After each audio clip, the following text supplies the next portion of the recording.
வணக்கம் நண்பர்களே.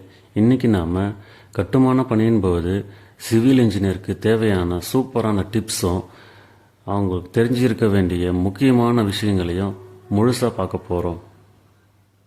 அடுத்ததாக கட்டுமானத்துக்கு தேவையான பொருட்களுடைய இருப்பு, வரவு செலவு கணக்கு போன்றவற்றையெல்லாம் ஒரு ரெஜிஸ்டரில் எழுதி பின்தொடர்ந்து வந்தால் ட்ரேஸ் செய்கிறதுக்கு ஈஸியாக இருக்கும்.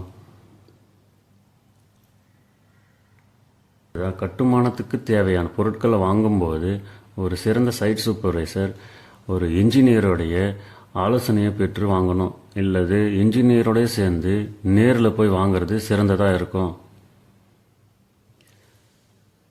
ஜல்லி, மணல் போன்ற கட்டுமான பொருட்கள் சைட்டுக்கு வந்ததுமே அது அளவீடுகள் கரெக்டாக இருக்குதா, குவாலிட்டியாக இருக்குதா என்பதை அப்பப்போ செக் பண்ணிக்கணும். முழு விவரத்தை தெரிஞ்சிக்க கீழே இருக்கிற பட்டனை ப்ரெஸ் பண்ணுங்கள். தேங்க்யூ.